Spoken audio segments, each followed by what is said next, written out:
انسان جو ہوتا ہے نا، ایک کو ذرا کم کر دیں جی اس کی، انسان اپنی طبیعت کے لحاظ سے کسی نہ کسی کو فالو کرتا ہے، اس کا مزاج ہے۔ ہم جو لفظ بولتے ہیں نا، جو ہماری زبانوں پہ جملے ہوتے ہیں، وہ بھی ہم نے سنے ہوتے ہیں، پہلے ہمارے کانوں سے ٹکرائے ہوتے ہیں، پھر وہ ہماری زبان پر جاری ہوتے ہیں۔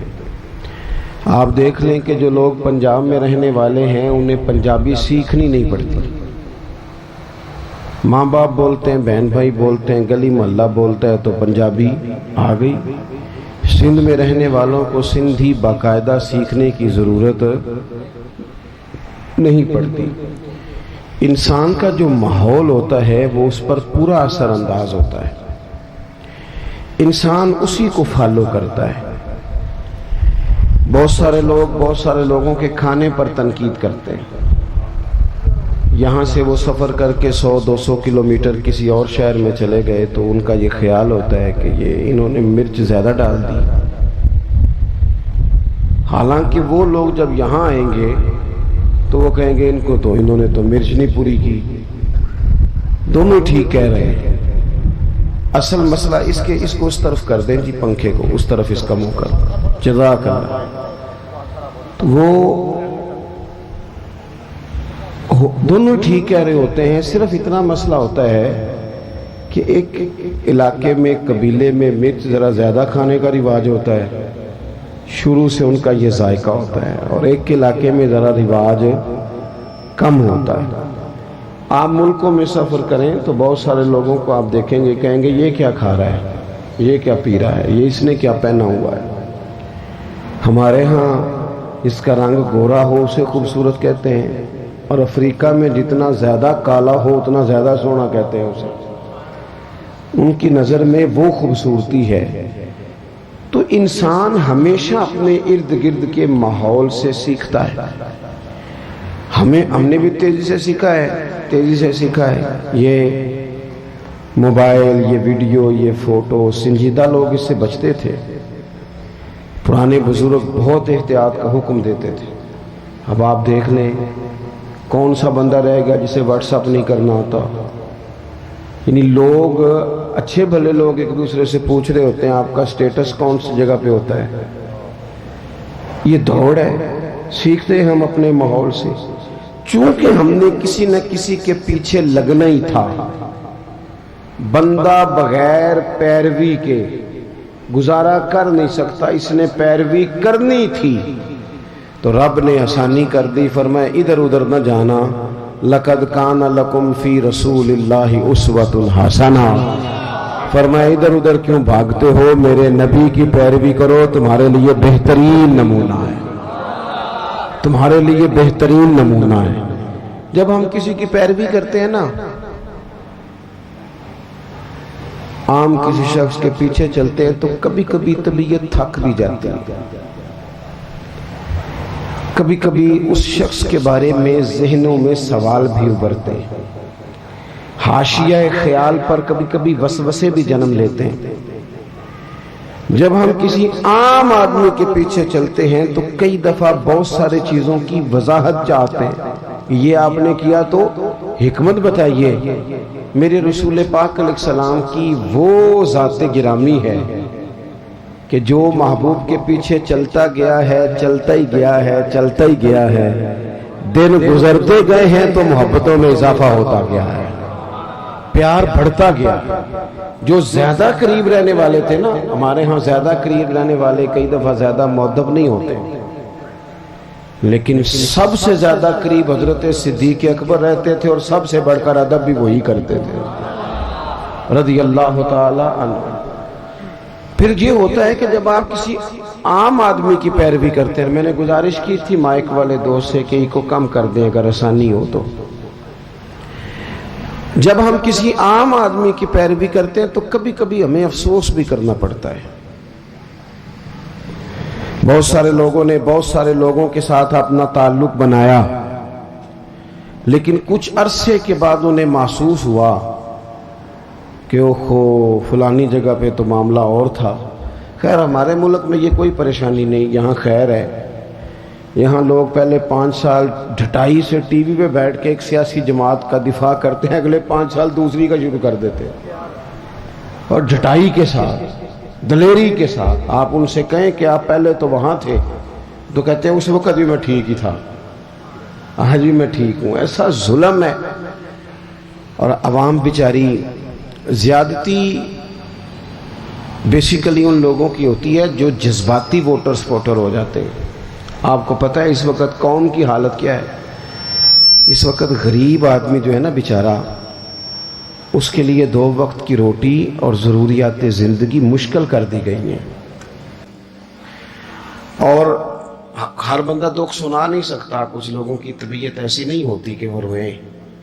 امیر لوگ جو ہوتے ہیں ان کو تو مہنگائی فائدہ دیتی ہے، جو کاروباری وہ تو چیزیں سنگل لی تھی وہ ڈبل ہو گئیں، ان کا تو ڈبل ریٹ لگ گیا، لیکن غریب کی مزدوری میں اضافہ نہیں ہوتا، حالات بگڑتے ہیں۔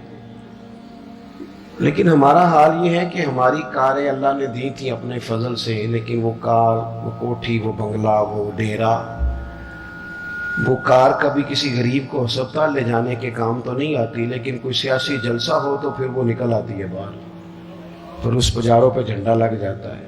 یاد رکھنا، صحیح حدیث میں موجود ہے، نبی پاک علیہ السلام نے فرمایا ہے، اللہ قیامت کے دن تم سے یہ بھی پوچھے گا مال کمایا کہاں سے تھا، اور تم مالک نہیں ہو اس کے، تمہیں امانتاً دیا گیا ہے۔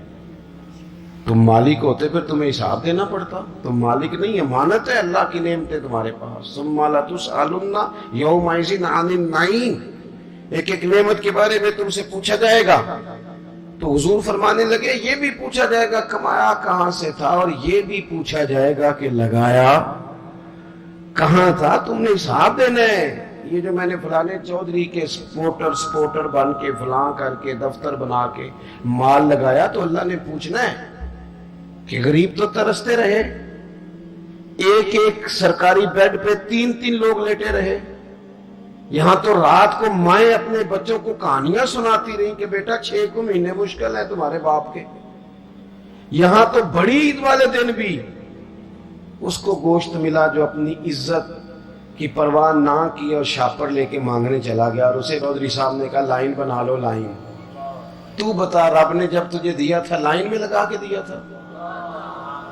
لائن میں لگ کے تو نے لیا آج تو۔ اور پھر ایسی زیادتی ظلم کی بات ہے، تو تے کے بھی لے گیا تھا 4 بوٹیاں پھر آ گئے۔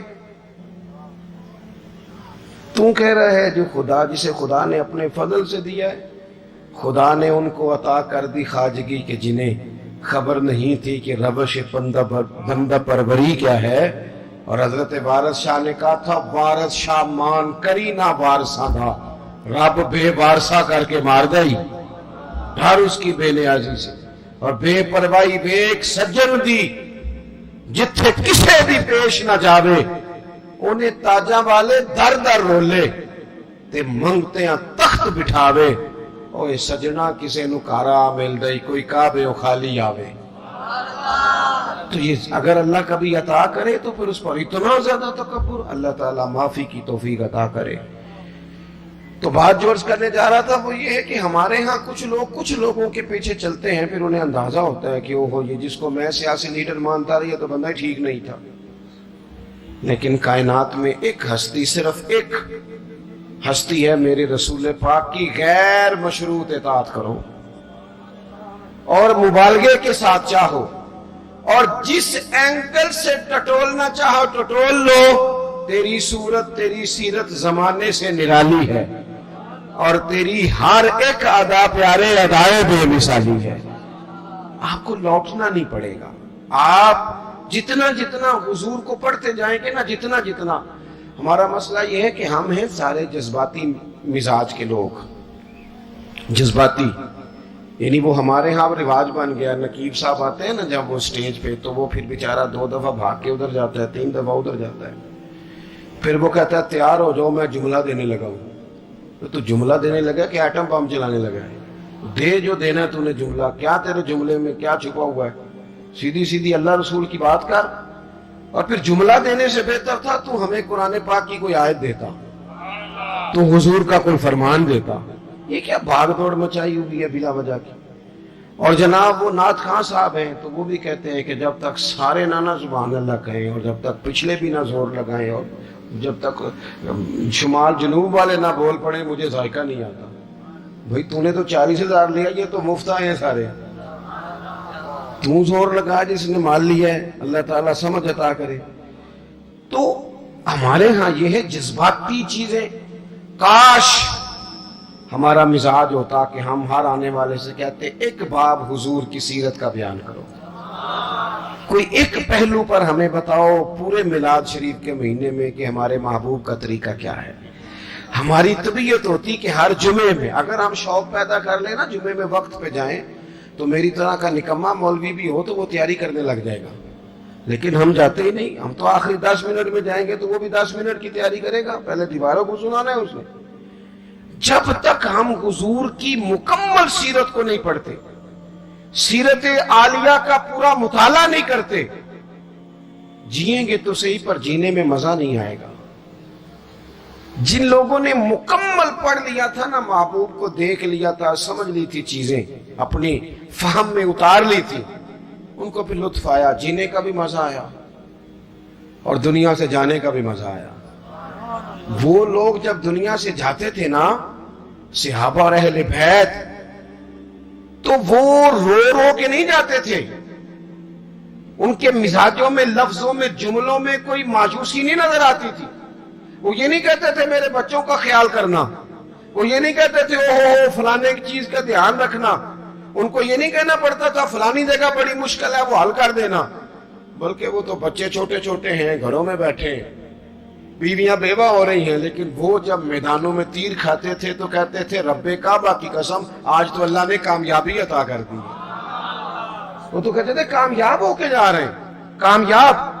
حضور کی سیرت مبارکہ پر غور کیا جائے, اپنی زندگی کو سنت اور شریعت کے سانچے میں ڈھالا جائے. اور سنت اور شریعت ظاہری اولیاء کا نام نہیں, فقط اولیاء بنا لینا دین نہیں. فقط آپ کی توجہ ہے میری بات پر؟ اور بعض لوگ میری طرح پگڑی داڑھی والے ہو جاتے ہیں تو وہ سمجھتے ہیں میں نے کل دین اختیار کر لیا ہے. اس سے بھی ہمیں بچنا ہے. نبی پاک علیہ السلام کا جو سب سے پہلا تعارف ہے نا, وہ تو صادق اور امین ہونے کا ہے.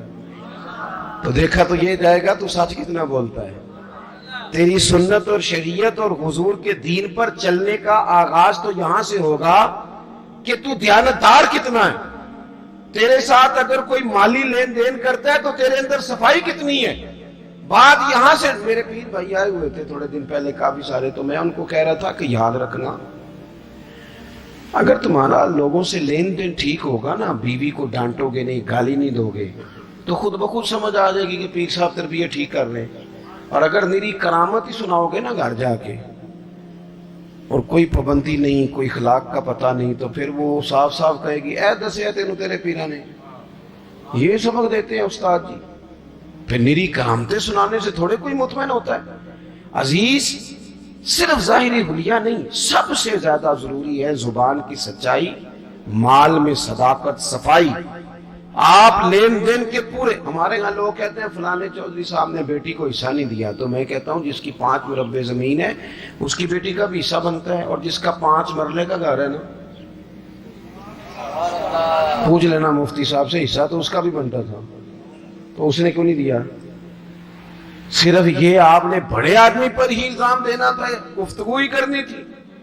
جب تک آپ اپنے معاملات میں پوری صفائی نہیں رکھتے, جب تک آپ دیانت کا مظاہرہ نہیں کرتے. آج کل ہماری دیانتداری اس طرح کی ہے, ہمارے ایک دوست بتانے لگے کہ ایک آدمی گزر رہا تھا تو اسے جوتے کا ایک پیر مل گیا, جوتا بڑا مہنگا تھا, نیا تھا, ڈبے سے کسی کا گرا تھا, ایک پیر ملا. اس نے ڈھونڈنا شروع کر دیا کس کا ہے جوتا, کس کا ہے, کس کا ہے, کس کا ہے. وہ گلیوں میں آوازیں دیتا جا رہا ہے اور کسی کا جوتا گر گیا. تھوڑا سا آگے جا کے نا اسے دوسرا پیر بھی مل گیا, پر اس نے مالک ڈھونڈنا بند کر دیا. اس نے کہا ٹھیک ہے اب ضرورت نہیں. جب تک وہ ایک تھا نا, دیانتداری عجیب ہے نا. یعنی کسی کو کہے نا یہ مرغا بیمار تھا تو ذبح نہیں ہوا تو مر گیا ہے, تو وہ کھائے گا تو اسے الٹی آئے گی, کہے گا یہ حرام ہے. صحیح کہہ رہا ہوں؟ میری بات ٹھیک ہے؟ وہ مرغا جو 500 کا ہے وہ حرام موت مرا ذبح نہیں ہوا تو وہ کسی کو کھلائیں تو الٹی آتی ہے. بھئی اس پہ الٹی آتی ہے تو 50,000 حرام کا ہو تو اس پہ الٹی کیوں نہیں آتی؟ 50 کروڑ حرام کا تو اس پہ الٹی کیوں نہیں آتی؟ یہ کیا بات ہوئی کہ اگر تھوڑی چیز ہے تو معاملہ اور ہے، بڑی ہو جائے تو؟ مجھ سے ایک دفعہ ایک صاحب نے پوچھا، انہوں نے کہا کہ عیسائی کے ساتھ روٹی کھانی جائز ہے. میں نے کہا یہ مسئلہ غریب عیسائیوں کے بارے میں پوچھتے ہو، اس کے ساتھ بھی ناجائز ہے، لیکن عیسائی اگر امریکہ کا صدر ہو تو اس کے ساتھ بھی ناجائز ہے.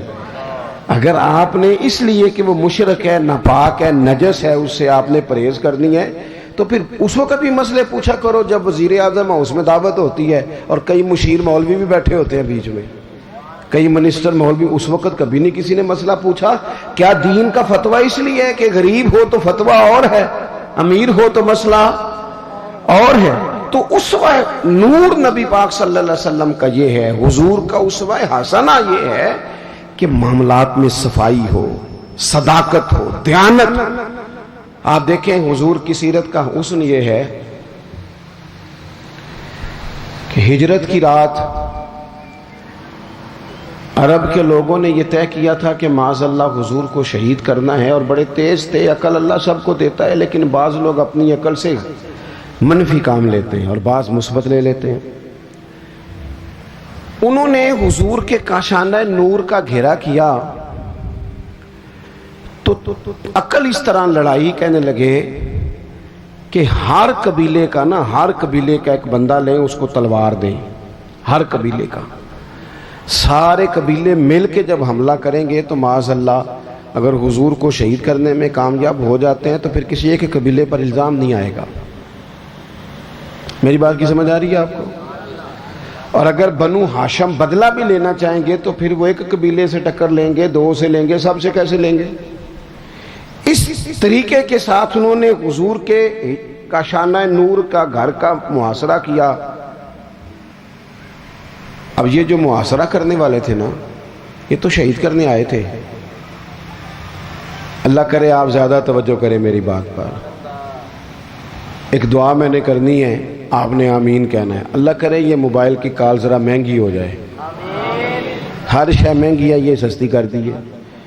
مجھے بہت سارے دوست کہتے ہیں آپ سے رابطہ کرنا ہوتا ہے تو نمبر کیوں نہیں ملتا؟ میں نے کہا اس لیے نہیں ملتا کہ اب تو لوگوں نے موبائل پکڑی ہاتھ میں لیا ہے، تو ایک منٹ کے اندر جب آپ کو 20 فون سننے پڑیں گے تو اور تو کوئی کام ہی نہیں کر سکیں گے آپ، کیونکہ اب تو موبائل جیب میں جاتا ہی نہیں. جب پکڑی ہاتھ میں لیا ہے تو پھر وہ نمبر بھی فٹافٹ ہی مل جاتا ہے، گنجائش ہی کوئی نہیں.